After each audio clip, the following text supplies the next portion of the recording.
Assalamualaikum warahmatullahi wabarakatuh. Kembali lagi di program Sakura Sharing Komunitas Nusantara. Seperti biasa di program Sakura ini tentunya kita akan menghadirkan narasumber-narasumber dari komunitas-komunitas di Kediri. Seperti halnya komunitas yang ada di samping kita, ada komunitas Corp Brigade Pembangunan. Oke, untuk program Sakura kali ini akan membawakan tema dengan judul Tingkatkan Kedisiplinan dengan Berlandaskan Keimanan. Bersama saya Imas Condro Kinasi dan narasumber kita pada hari ini ada Komandan Lilia dan juga Komandan Mukhlas. Oke, untuk komunitas Corp Brigade Pembangunan ini mungkin bisa dijelaskan apa sih CBP ini gitu? Ya, terima kasih untuk waktunya. Jadi CBP itu adalah Corp Brigade Pembangunan, yang mana di situ adalah sebuah lembaga semi otonom untuk meningkatkan kedisiplinan kader-kader kita, yang mana kader-kader IPNU itu biasanya kurang disiplin. Nah, di situ makanya ada yang namanya CBP, Corp Brigade Pembangunan, untuk melatih kedisiplinan teman-teman. Terus nanti di situ ranahnya juga banyak sekali. Yang pertama ada kepanduan, ada juga pencinta alam, ada juga SAR, kesehatan dan lainnya. Itu. Berarti Corp Brigade Pembangunan ini merupakan badan otonom dari IPNU sendiri itu ya? Semi otonom. Gitu. Oke, untuk Corp Brigade Pembangunan sendiri didirikannya itu kapan sih? Kalau untuk didirikannya itu pada tahun 1964. Oh, sudah lama ya. Sudah lama. Lebih tepatnya pada tanggal 28 Oktober. 28 Oktober. Ya. Bertepatan sama peristiwa Ganyang Malaysia. Oh, gitu. Memang lembaga kita itu dibentuk itu ya sebagai relawan untuk memerangi itu Ganyang Malaysia itu. Malaysia. Oke. Itu kan merebutkan daerah Sarawak. Oke, jadi teman-teman ini tuh sebenarnya bukan komunitas ya, bisa dianggap sebagai organisasi di lembaga Nahdlatul Ulama.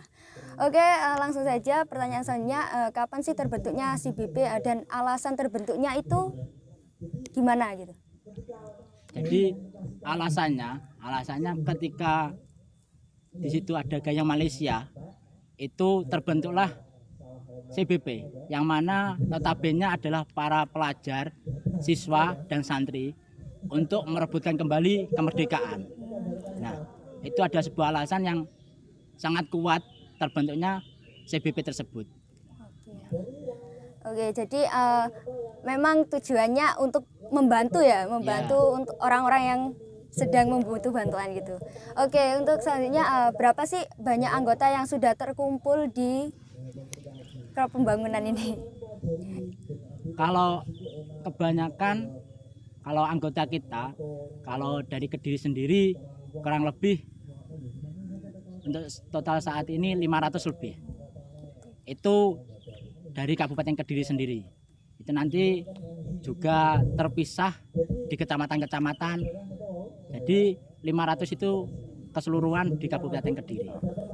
Sedikit menjelaskan dulu, karena memang CBP ini itu tidak hanya ada di Kediri saja, tetapi seluruh Nusantara itu sudah ada yang namanya CBP kayak gitu. Berarti bercabang ya? Iya. Oke. Kalau memang bercabang pasti memiliki pusat ya. Pusatnya CBP itu di mana ya? Pusatnya CBP itu di Jakarta. Sama hanya dengan PBNU. Kantor pusat. Kantor pusat. Kantor pusatnya Jadi tetap diperkuat pusat, perbanyak cabang. Gitu. Ya.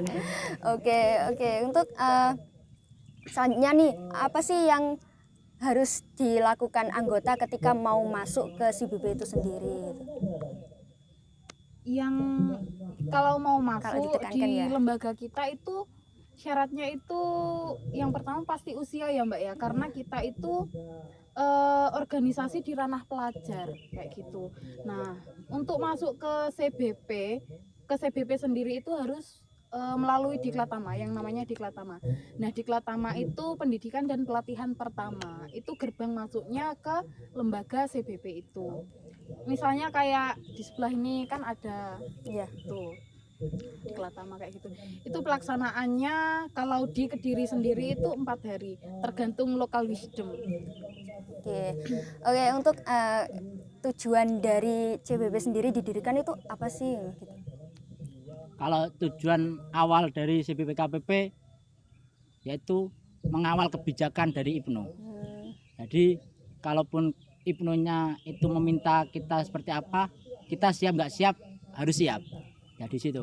Karena dari kita sendiri itu yang namanya masuknya di CBP itu harus melatih pelatihan yang namanya Diklatama. Nah, di Diklatama tersebut kita juga dibuat sebagaimana kebijakan IPNU. Jadi kita harus disiplin. Ketika kita disiplin, pasti kita punya tanggung jawab. Nah, di situ. Jadi kita harus disiplin dan tanggung jawab untuk mengawal kebijakan dari IPNU sendiri.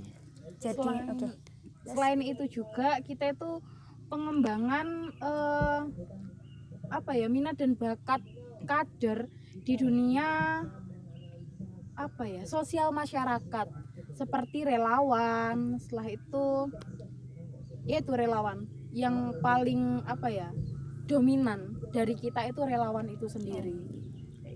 Berarti selain dianggap relawan juga termasuk benteng ya, benteng dari IPNU itu sendiri. Oke, untuk kegiatan rutin dari komunitas ini apa ada gitu? Setiap bulan sekali atau berapa minggu sekali? Kalau kegiatan rutin kita ada. Jadi setiap minggu pertama bulan, contohnya kalau enggak kan ya tanggal 1 itu kita tetap apel sapa kader. Jadi kader kita sapa dengan metode kita apelkan. Jadi ketika kita apel itu kita sapa kader kita. Sebagaimana seberapa mereka tindak lanjutnya. Jadi kegiatannya seperti apa, mereka kegiatan apa, kita harus tahu. Kita semua harus andil di situ. Karena kita satu organisasi, satu komando. Gitu. Berarti kayak meningkatkan kebersamaan juga ya. Iya. Oke. Untuk apakah ada kerjasama atau relasi dari pihak lain ketika mengadakan kegiatan komunitas ini? Kalau kegiatan relasinya ada. Yang pertama itu kita ke Banom-Banom, maksudnya Badan Otomnya NU, ada dari Bapak NU, Muslimat, Fatayat, Ansor, apalagi Banser. Nah itu untuk relasi kita yang dari ranah kita sendiri. Akan tapi kalau dari luar kita juga ada relasinya ke Tim SAR, Basarnas, BPBD dan yang lainnya. Sudah. Oke, untuk kan sebelum memasuki organisasi ini kan mengadakan Diklatama ya. Apa sih manfaat Diklatama itu? Untuk manfaatnya, yang pertama karena mereka ketika mau masuk ke organisasi kita itu ada pelatihannya. Dan di pelatihan tersebut ya seperti awal yang saya katakan tadi bahwasanya di situ nanti menggambarkan bagaimana kedisiplinan kader tersebut. Jadi kita di situ mencetak kader yang disiplin dan bertanggung jawab ketika kita ada kebijakan yang harus kita ambil. Itu manfaatnya. Berarti benar-benar harus disiplin banget gitu. Betul. Ya Mas ya. Oke, untuk komentar dari masyarakat sekitar mengenai CBP ini bagaimana? Untuk masyarakat, jadi kalau dari masyarakat yang notabene Muslim itu responnya baik. Terus ada juga yang non Muslim itu juga baik karena ketika kita turun, contoh saja ketika ada bencana mana kita juga turun. Contohnya yang baru-baru ini ada bencana di Semeru, itu kita juga ikut andil ke sana. Jadi kita enggak hanya kedisiplinan di acara, akan tapi kita juga punya basic di kerelawanan. Jadi alhamdulillah untuk saat ini responnya baik. Berarti terjunnya langsung ke masyarakat juga ya? Betul. Oke, untuk pesan untuk organisasinya bagaimana sih untuk kedepannya supaya apa gitu? Untuk pesannya, ini bukan pesan terakhir ini. Jadi untuk pesan-pesannya, jadi ketika kita menjadi kader CBPKPP, Yang pertama, kita harus disiplin. Yang kedua, kita harus tanggung jawab. Dan yang terakhir, slogan kita adalah mengabdi. Jadi kita harus belajar, berjuang, dan bertakwa serta mengabdi. Oke. Dan terakhir nih, apa ada medsos supaya masyarakat sekitar itu tahu gitu kalau ada CBP ini gitu? Oh, kalau medsos kita alhamdulillah ada. Jadi medsos kita baru berupa Facebook dan IG. Namanya CBP KPP Kabupaten Kediri untuk FB-nya. Kalau IG-nya DKC CBP KPP Kabupaten Kediri. Oke, untuk menurut Komandan Lilia sama Komandan Mukhlas sendiri, bagaimana sih untuk memotivasi masyarakat agar mau bergabung di CBP ini?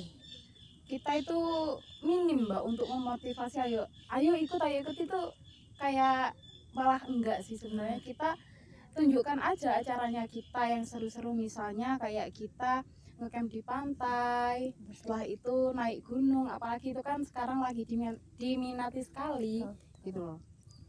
Kalau untuk Mukhlas sendiri mungkin ada jawaban lain. Jadi untuk memotivasinya kita tunjukkan dulu. Jadi bagaimana sih kinerjanya CBP KPP itu? Kalau mereka tahu kinerja kita, pasti mereka minat. Akan tapi kalau kinerja kita tidak diketahui oleh mereka, mereka kurang berminat. Jadi kita harus unjuk gigi terlebih dahulu, sinimpak soden terlebih dahulu. Berarti lebih menunjukkan dulu ya ke masyarakat Ya, betul. Dengan mengadakan kegiatan-kegiatan seperti ini. Betul. Nah teman-teman, itu tadi penjelasan dari narasumber kita pada hari ini yang dapat diambil kesimpulan bahwasanya CBP ini merupakan badan semi otonom dari IPNU atau bisa dianggap sebagai benteng dari IPNU itu sendiri. Kenapa? Karena CBP ini sudah memiliki sistem kaderisasi yang terstruktur, sistematis dan juga masif.